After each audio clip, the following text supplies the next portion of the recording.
नमस्कार, पेश आज का न्यूज पॉइंट में और विज्ञान प्रकाश। और सबसे पहले आज के प्रोग्राम में उसके बाद हम बात करेंगे पंजाब की राजनीति की, लेकिन दिल्ली की राजनीति की और एक बार फिर से आम आदमी पार्टी से जुड़ी पॉलिटिक्स की। दिल्ली हाईकोर्ट ने दिल्ली की केजरीवाल सरकार के 21 संसदीय सचिवों यानी कि पार्लियामेंट्री सेक्रेटरीज की नियुक्ति रद्द कर केजरीवाल को एक बहुत बड़ा झटका दिया है। कोर्ट ने इसे लाभ का पद मानते हुए कहा कि इस दौरान प्रक्रिया का पालन नहीं किया गया, लेकिन असली चुनौती अभी आगे है, क्योंकि हाईकोर्ट के इस फैसले का असर चुनाव आयोग में चल रही इन 21 विधायकों की जांच पर भी असर डाल सकती है और उनकी मान्यता तक रद्द हो सकती है। इधर अरविंद केजरीवाल पंजाब पहुंचे, उधर दिल्ली हाईकोर्ट से एक और झटका मिला। हाईकोर्ट ने 2015 में बनाए गए 21 संसदीय सचिवों की नियुक्ति को अवैध करार देते हुए रद्द कर दिया। दिल्ली में जो शक्तियों का जो बंटवारा है एलजी और चीफ मिनिस्टर के बीच में, उसमें जो है एलजी की कंकरेंस लेना जरूरी था, वो केजरीवाल ने नहीं ली थी, इसलिए रद्द कर दी थी। इस मामले में सुनवाई के दौरान दिल्ली सरकार ने माना कि इस नियुक्ति के लिए उपराज्यपाल की सहमति नहीं ली गई थी, लिहाजा वह नियुक्तियों के आदेश को वापस लेने के लिए तैयार है। गौरतलब है कि 4 अगस्त को ही दिल्ली हाईकोर्ट ने एक बड़ा फैसला लेते हुए कहा था कि उपराज्यपाल ही दिल्ली के प्रशासक हैं और दिल्ली सरकार को कोई भी फैसला लेने से पहले उनकी सहमति लेना जरूरी है। इससे पहले राष्ट्रपति ने भी दिल्ली सरकार के उस संशोधन विधेयक को मंजूरी देने से इनकार कर दिया था, जिसमें संसदीय सचिव को लाभ के पद के दायरे से बाहर रखा गया था। ये आम आदमी पार्टी की सरकार के लिए एक बड़ा झटका है, क्योंकि इसके बाद उसके 21 विधायकों की मान्यता पर भी तलवार लटकने लगी है। इस पर चुनाव आयोग अलग से सुनवाई कर रहा है। उनके सदस्यता पे, उनके डिस्क्वालिफिकेशन पे अब इलेक्शन कमीशन अपना क्या मत बनाता है, क्या राय बनाता है, मुझे लगता है कि ये इसे हमें इलेक्शन कमीशन के विवेक पे छोड़ देना चाहिए।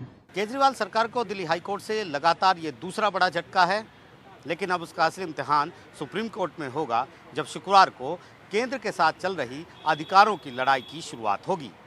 नई दिल्ली से सुरेश के साथ आसिफ भार्गव, एनडीटीवी इंडिया। और हमारे साथ इस पर बात करने के लिए मेरे साथी शरद मौजूद है, शरद शर्मा मौजूद है और प्रवेश वर्मा है जो कि मेंबर ऑफ पार्लियामेंट है, भारतीय जनता पार्टी को रिप्रेजेंट करते हैं। दिलीप पांडे हैं जो कि आम आदमी पार्टी को रिप्रेजेंट करते हैं। दिलीप जी, मैं सीधा सा सवाल आपसे ये पूछना चाहूंगा। मुझे अच्छी तरह से याद है कि जब पहले इन 21 पार्लियामेंट्री सेक्रेटरीज की नियुक्ति पर प्रश्न आया था, फैसला आया था, तो आप लोगों ने एक दलील दी थी। आपने कहा था कि ऐसा इस स्टेट में होता है, ऐसा उस स्टेट में होता है और ये लाभ का पद नहीं है, और आपने अपने हिस्से के अलग अलग राज्यों का नाम लिया था। मुझे अच्छी तरह से याद है ये दलील। अब आप लोगों की क्या दलील है? अब क्या है? देखिए, एक चीज अपने उत्तर से पहले जरूर मानकर जानकर चलिएगा। आप लोग पढ़े लिखे लोगों की पार्टी होने का दावा करते हैं कि ये सब जो भी फैसले आ रहे हैं ये देश की कानून के तहत, देश की कानून व्यवस्थाएं जो बनी हुई हैं उसके तहत आ रहे हैं। दिलीप जी, पूरा समय दूंगा मैं आपको, बोलिए। जी अभिज्ञान भाई, पहले तो मैं पूरी स्थिति स्पष्ट कर दूं जी। सही जानकारी होना बहुत आवश्यक है। बताइए। दिल्ली सरकार खुद दिल्ली उच्च न्यायालय गई थी संसदीय सचिवों की नियुक्ति के मामले को लेकर और कहा था माननीय उच्च न्यायालय से कि 4 अगस्त के फैसले के बाद चूंकि सारी नियुक्तियां, सारे ट्रांसफर और सर्विसेज के अधिकार पूर्णतया एलजी के पास हैं उच्च न्यायालय के आदेशानुसार, तो इसके आलोक में जो नियुक्तियां संसदीय सचिवों की हुई हैं वो भी रद्द होनी चाहिए। माननीय उच्च न्यायालय का क्या कहना है इसके ऊपर? इस संस्तुति को स्वीकार करते हुए उच्च न्यायालय ने कहा कि हाँ, बात सही है। 4 अगस्त वाले फैसले के आलोक में चूंकि एलजी के अप्रूवल के बिना, उनके अनुमोदन के बिना ये नियुक्तियां हुई हैं, यह नियुक्तियां रद्द की जाती हैं। तो वस्तुस्थिति यह है कि आज की तारीख में दिल्ली के अंदर एक भी संसदीय सचिव नहीं है। और मैं आपको थोड़ा सा हल्का सा करेक्ट करूंगा। आपने अपनी बातचीत में कहा कि अदालत ने यह मानते हुए कि लाभ का पद है और प्रक्रिया का पालन नहीं हुआ, वो बात आंशिक सत्य है। लाभ के पद की स्वीकार्यता के ऊपर हाई कोर्ट ने कमेंट करने से इनकार कर दिया और कहा कि इलेक्शन कमीशन में ये केस चल रहा है, वहां सुनवाई हो तो बेहतर है। तो सिर्फ अपने 4 अगस्त के फैसले की पृष्ठभूमि में जो जायज है हाई कोर्ट का फैसला अगर हम सब मानते हैं, सम्मान करते हैं, आम आदमी पार्टी ने उससे विनम्र, सरकार ने उससे विनम्र असहमति जताते हुए सुप्रीम कोर्ट गई है, पर उसके आलोक में वो नियुक्तियां रद्द होती हैं और कतई इनसे कहीं यह स्थापित नहीं होता कि इस प्रकार की रद्दीकरण के बाद वो नियुक्तियां लाभ का पद बन जाती हैं या उनका डिस्क्वालिफिकेशन हो सकता है। इन दोनों बातों से इनका कोई दूर दूर तक लेना नहीं है। मैं तकनीकी तौर पर बता रहा हूं और व्यवहारिक तौर पर बता रहा हूं, यह एकदम सत्य स्थिति आपके सामने वर्णित करी है। ठीक है, मैंने आपको पूरा समय दिया था कि आप अपने हिसाब से, आपके हिसाब से जो सत्य स्थिति है उसको आपको रख के, लेकिन पॉइंट ये है कि ये विधायक कल को अपनी सदस्यता खो सकते हैं। अब ये मामला चुनाव आयोग के पास है, ये इलेक्शन कमीशन के पास है, तो जो मूल प्रश्न था, क्वेश्चनेबिलिटी जो थी, प्रश्न चिन्ह जो था, उनको बनाने पर ये तो अभी भी लड़ रहे हैं ना। तो क्या मैं आपसे पॉलिटिकल सवाल पूछते जा रहा हूं? एक मिनट सुनिए सुनिए सुनिए सुनिए सर, सुनिए। ये पूरी प्रक्रिया दिलीप पांडे जी, क्या आपकी सरकार को एम्बैरेस नहीं करती है, शर्मसार नहीं करती है? ये बताइए आप मुझे, और आप बताइए क्यों नहीं अभिज्ञान भाई, आपके हिसाब से क्यों नहीं करती? नहीं अभिज्ञान भाई, मैं बताता हूं क्यों। सर, सबसे पहले तो मेरा उत्तर है नहीं, ऐसा बिल्कुल नहीं हो रहा। मैं आपको फिर से इसके दोनों पहलुओं को समझाता हूं मैं कि क्यों नहीं। पहले तो ये कि एक चलन सा बन चला है कि कुछ भी आता है तो हाई कोर्ट से झटका, अरविंद केजरीवाल को झटका। मैं क्लियर कर दूं, इसके दो पहलू हैं। ये जो सवाल है ना, इसके दो हिस्से हैं। एक तो ये कि जो नियुक्तियां हुई वो माननीय हाई कोर्ट के आदेश के अनुसार और एलजी महोदय की समझ के अनुसार चूंकि प्रक्रियाओं का अनुपालन नहीं हुआ, वो नियुक्तियां वैसे गलत हैं। ये नियुक्तियां गलत हैं और हाई कोर्ट से भी ने भी इसको आज अनुमोदित कर दिया, स्टांप लगा दिया। ये एक हिस्सा था। उनका डिस्क्वालिफिकेशन इस एक हिस्से पे भी आधारित था और दूसरा हिस्सा जो तर्क का था वो ये था कि ये लाभ का पद है कि नहीं है। हम आज भी कह रहे हैं कि लाभ का पद नहीं है। अब इलेक्शन कमीशन के सामने एक बड़ा सवाल खड़ा हो गया है जिसका जवाब इलेक्शन कमीशन ही दे सकता है कि चूंकि आज की तारीख में ये जो नियुक्तियां रद्द हुई हैं, चूंकि ये नियुक्ति रद्द हुई है तो ये रेट्रोस्पेक्टिव इफेक्ट में रद्द हुई है, मतलब जब नियुक्त हुई उस दिन से आज तक नल एंड वॉइड हो गई। तो अब इलेक्शन कमीशन को सोचना होगा कि आज की तारीख में यदि कोई संसदीय सचिव है ही नहीं तो क्या उनके उनके पद को लाभ के पद है कि नहीं, इस बात पे कोई विवेचना, कोई विश्लेषण या कोई बहस होने का स्कोप बचा है कि नहीं बचा है। यदि बचा है तो उस पृष्ठभूमि में दिल्ली की सरकार ने अपना मत रखा हुआ है कि हमने किसको कोई लाभ नहीं दिया, कोई पिक्यूनिटरी गेन नहीं दिया, और उसी संदर्भ में हमने अतीत के पैनल डिस्कशंस में भी अपने लॉजिक्स दिए हैं जो आप अपनी बातचीत में एक्सप्लेन कर रहे थे। ठीक है, चलिए, अब आपने पूरा समय लिया है। प्रवेश वर्मा जी हमारे साथ है। प्रवेश वर्मा जी, जितनी बात तकनीकियों सहित आपने दिलीप पांडे की सुनी है, उनमें से किन किन पॉइंट्स पर आपका विरोध है? और मैं शरद के पास जाने का इंतजार कर रहा हूं, मेरे जर्नलिस्ट शरद के पास। प्रवेश वर्मा जी।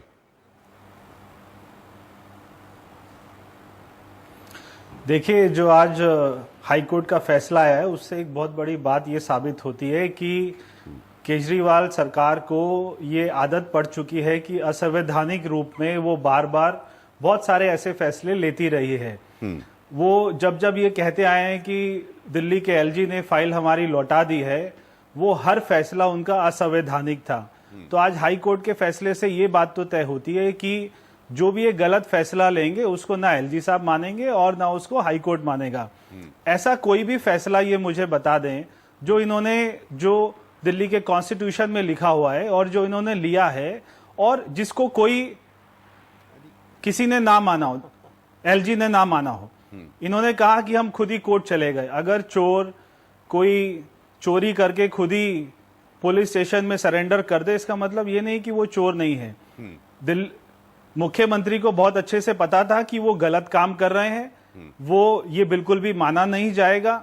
दिल्ली में 6 मंत्री और कोई भी संसदीय सचिव का कभी भी कोई चलन नहीं रहा, मगर 21 पद दिल्ली के लोगों के पैसों से उनको गाड़ियां देना, उनको ऑफिस देना, और फिर ये कहते हैं कि ये लाभ का पद नहीं है। तो ये खुद ही अपने आप में ही अपनी बात को गलत ठहरा रहे हैं। उन लोगों को ऑफिस मिलता, स्टाफ मिलता, गाड़ियां मिलती और उनके जो केवल वो विधायक थे उससे उनका कद भी बढ़ता और उनका प्रभाव क्षेत्र भी बढ़ता, तो वो निश्चित ही लाभ का पद आ जाता है। ये लोग डर गए थे कि अब ये 21 चुनाव दोबारा होंगे और पिछली बार जैसे इन्होंने दिल्ली यूनिवर्सिटी का चुनाव लड़ा था, इस बार वो भी चुनाव नहीं लड़ रहे हैं। तो इनको मालूम है कि 21 चुनाव अगर दोबारा हो गए तो हम वो 21 सीट दोबारा नहीं जीतने वाले, और उसका बहुत बड़ा मैसेज जाएगा कि दिल्ली में इन्होंने कोई भी काम नहीं किया। इसलिए ये डर के हाई कोर्ट गए थे। हाई कोर्ट जाने का और कोई कारण नहीं था। दिल्ली में जो भी आज तक इनके फैसले नहीं माने गए, वो असंवैधानिक रूप से उसको ये हमेशा फाइल, अधूरी फाइल, बिना पास कराए, ऐसे ही जब इन्होंने 49 दिन में सरकार गिराई थी, मुझे याद है मैं उस समय महरौली से विधायक था, ये लोकपाल बिल बिना एलजी को दिखाए, बिना उनसे पास कराए, ये सीधा इन्होंने पेश कर दिया और फिर बोल दिया कि कोई भी हमें समर्थन नहीं कर रहा, और इन्होंने सरकार गिरा दी। तो ये इनकी आदत है, दिल्ली की जनता को बार बार ये ऐसा गुमराह कर रहे हैं, ये बोल के कि हमें कोई काम नहीं करने दे रहा। आज हाईकोर्ट ने दिलीप पांडे जी आपको पूरा समय दिया, मैंने प्रवेश वर्मा जी आपको पूरा। शरद शर्मा मेरे जर्नलिस्ट, अब जर्नलिस्ट से बात करना जरूरी है। शरद, ये कहां ले जाकर कहानी खत्म हो सकती है आम आदमी पार्टी के लिए? क्योंकि अगर चुनाव आयोग इनकी सदस्यता रद्द करता है तो बहुत बड़ी दिक्कत हो सकती है। सवाल सिर्फ तकनीकी बहस का नहीं है कि लाभ का पद है या लाभ का पद नहीं है।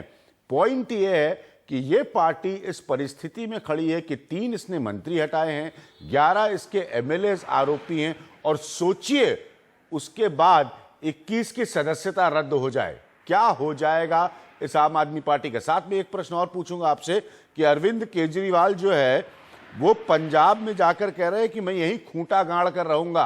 तो अरविंद केजरीवाल ने तो हर दिन हर घंटे दिल्ली वालों से प्रॉमिस किया था, वादा किया था कि मैं दिल्ली के लिए हूं, दिल्ली के लिए कमिटेड हूं। ये दूसरा हिस्सा है मेरे प्रश्न का, लेकिन शरद पहले हिस्से का पहले जवाब दीजिएगा।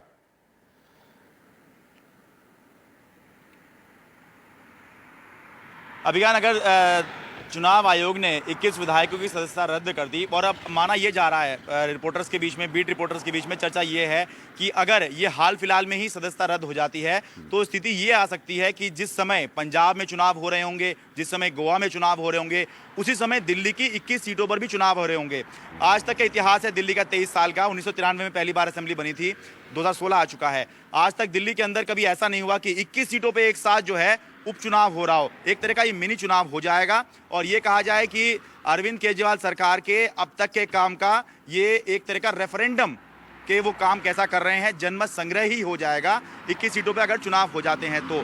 दिक्कत इसमें यह है कि आप भी जानते हैं, कोई भी पार्टी जब इतने पीक पे ले जाकर अपना चुनाव खत्म करती है, यानी कि 54% वोट आम आदमी पार्टी को मिले थे 2015 के विधानसभा चुनाव में, तो बहुत मुश्किल है। और 67 सीटें 70 के अंदर से उन्होंने जीती थी। 95% दिल्ली के अंदर आम आदमी पार्टी जीती थी। तो बहुत ही मुश्किल, लगभग असंभव ये माना जाता है कि आम आदमी पार्टी जो है वो अपने इस परफॉर्मेंस को दोबारा दोहरा दे। और उससे बड़ी बात ये है कि जब 2 राज्यों में चुनाव चल रहे होंगे तो उस वक्त आम आदमी पार्टी दिल्ली के अंदर फोकस करेगी, पंजाब के अंदर फोकस करेगी, या गोवा के अंदर फोकस करेगी, क्योंकि आम आदमी पार्टी के पास उतने संसाधन नहीं है। ये पार्टी उतनी बड़ी नहीं है। भले ही सोशल मीडिया पे हम पार्टी देखते हैं कि बहुत बड़े क्लेम चल रहे हैं, बहुत और टक्कर की लड़ाई चल रही है नरेंद्र मोदी समर्थकों में और अरविंद केजरीवाल समर्थकों में, लेकिन पार्टी के पास उतना ना तो पैसा है, ना संगठन उतना बड़ा है, और ना ही संसाधन है। तो कैसे जो है ये सारा मैनेज होगा। और दिल्ली के अंदर अगर मान लीजिए 21 में से चुनाव होता है और सीटें जब कम होंगी तो उसके बाद जो परसेप्शन बनेगा, और फिर जब नगर निगम का चुनाव आएगा, क्योंकि अब अप्रैल के अंदर नगर निगम का भी चुनाव होना है, तो फिर आम आदमी पार्टी के लिए वाकई में बहुत बड़ी समस्या जो है वो खड़ी हो जाएगी। तो इसलिए नजरें इसी पे लगी हुई हैं कि चुनाव आयोग जो है क्या मानता है कि ये 21 विधायक जो हैं लाभ के पद पे थे या नहीं है।